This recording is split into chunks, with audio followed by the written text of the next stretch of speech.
अस्सलाम वालेकुम नाज़रीन। लंदन के कोर्ट रूम में पाकिस्तान की सबसे कंट्रोवर्शियल पर्सनालिटीज में से एक का फैसला सुनाया गया है। पिछले हफ्ते आदिल फारूक राजा, एक रिटायर्ड मेजर, यूट्यूबर और सेल्फ प्रोक्लेम ट्रुथ टेलर, इसको हाई कोर्ट ने डेफेमेशन केस में मुजरिम करार दिया है। जजेस ने कहा कि उसका इल्जाम फॉल्स और बेसलेस थे, मगर सवाल यह है, क्या यह फैसला सिर्फ एक लीगल सेटबैक है या फिर यह आदिल राजा वर्सेस एस्टेब्लिशमेंट वॉर का एंड गेम है? आदिल फारूक राजा पाकिस्तान आर्मी का एक रिटायर्ड मेजर कमीशन हुआ था पाकिस्तान मिलिट्री एकेडमी से अर्ली 2000 में। अपनी सर्विस के दौरान इंटेलिजेंस और ऑपरेशनल पोस्टिंग्स के बावजूद 2010 के बाद उसका मिलिट्री कैरियर एक सडन टर्न लेता है। उसने कुछ सीनियर ऑफिसर्स के खिलाफ इंटरनल रिपोर्ट्स दी, जिनके बाद उसका कहना है कि उसे विक्टिमाइज किया गया। 2015 के आसपास वो आर्मी से रिटायर हुआ और फिर यूके मूव कर गया। यहां से शुरू होती है उसकी ट्रुथ क्रूसेड, जहां वो अपने यूट्यूब चैनल पर मिलिट्री एस्टैब्लिशमेंट, पॉलिटिशियंस और मीडिया पर्सनालिटीज पर सीरियस एलिगेशंस लगाता है। आदिल राजा ने अपनी वीडियोस में बड़े खुल के पाकिस्तान आर्मी के सीनियर ऑफिसर्स, आईएसआई और पॉलिटिकल नेक्सस को एक्सपोज करने का दावा किया।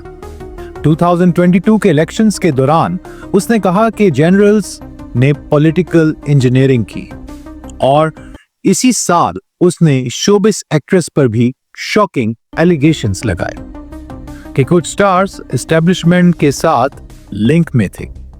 इस क्लेम ने पाकिस्तान में मीडिया और सोशल मीडिया दोनों को हिला दिया।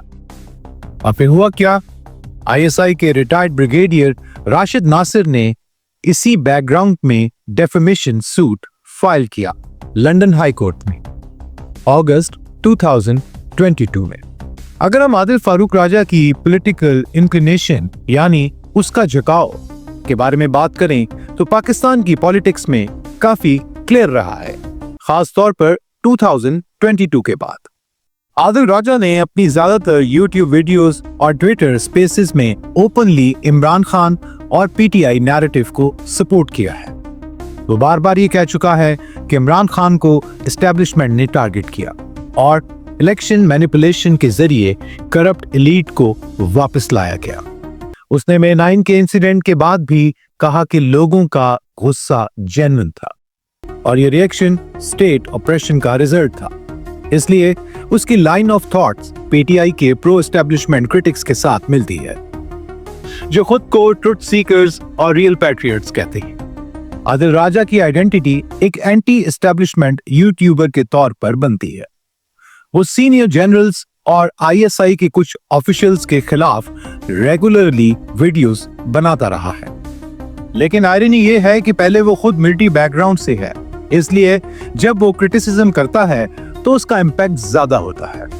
आदिल राजा कहता है कि मैं किसी पॉलिटिकल पार्टी से बिलोंग नहीं करता, लेकिन प्रैक्टिकली उसकी बात पीटीआई के सपोर्टर्स के नैरेटिव के साथ अलाइन करती है। उसने पीडीएम, नवाज शरीफ और जनरल आसिफ मुनीर पर डायरेक्ट क्रिटिसाइज किया, जबकि इमरान खान के लिए हमेशा से रिस्पेक्टफुल टोन रखी। यूके और यूरोप में उसकी कुछ अपीयरेंसेस पीटीआई एफिलिएटेड इवेंट्स में भी रिकॉर्ड की गई। कुछ इनसाइडर्स के मुताबिक उसका कनेक्शन पीटीआई के ओवरसीज नेटवर्क के साथ कुछ लोगों से रहा है, जो डिजिटल सोल्जर्स के नाम से जाने जाते हैं।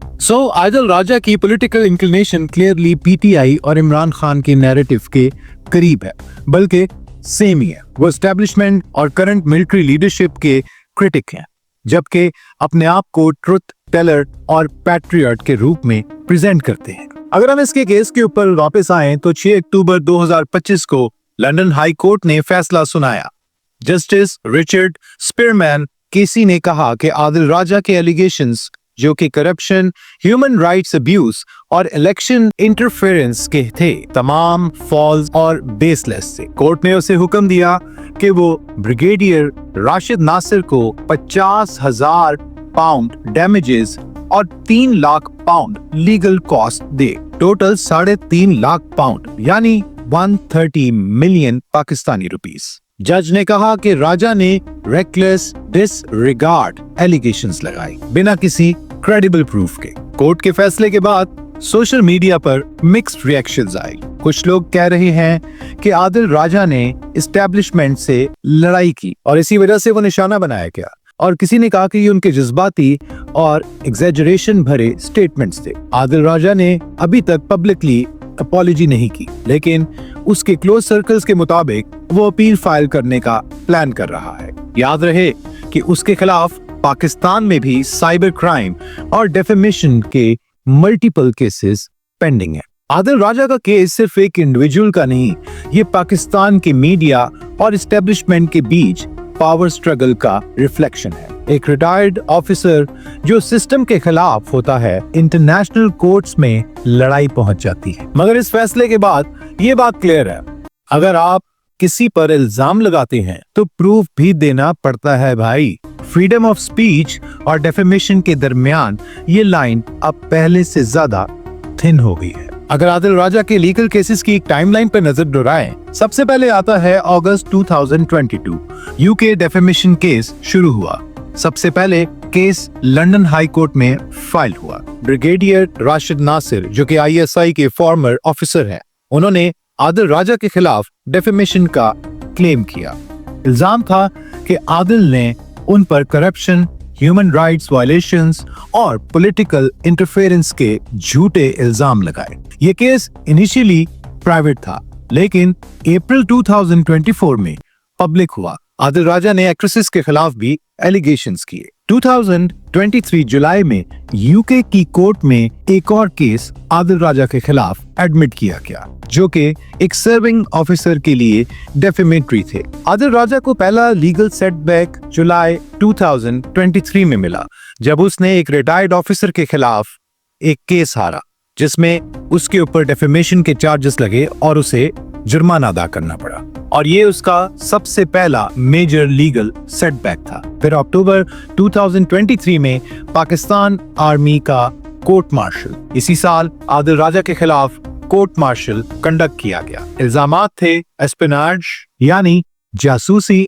और बगावत के। ऑफिशियल सीक्रेट एक्ट और पाकिस्तान आर्मी एक्ट के तहत उसे 14 साल की सख्त कैद की सजा सुनाई गई। साथ ही उसका मिलिट्री रैंक भी वापस ले लिया गया, लेकिन वो यूके में था, इसलिए फिजिकल अरेस्ट अब तक नहीं हो सका। और अब अक्टूबर 2025 में लंदन हाई कोर्ट का फैसला, जो कि 6 अक्टूबर 2025 को सुनाया गया, ब्रिगेडियर राशिद नासिर वर्सेस आदिल राजा, और आदिल राजा के इल्जामों को फॉल्स और बेसलेस करार दिया गया। दोस्तों, ये सारी लीगल बैटल्स ये दिखाती हैं कि आदिल राजा की लड़ाई सिर्फ यूट्यूब वीडियोस तक नहीं थी, ये लड़ाई कोर्ट रूम्स तक पहुंच गई और लंदन में डेफेमेशन का फैसला उसके खिलाफ किया। अब सवाल यह है, क्या आदिल राजा अब भी अपना नैरेटिव जारी रखेगा, या ये कोर्ट के फैसले उसकी कहानी का एंड चैप्टर बनेंगे? लंदन हाई कोर्ट का ये फैसला आदिल राजा के लिए एक लीगल डिफीट है,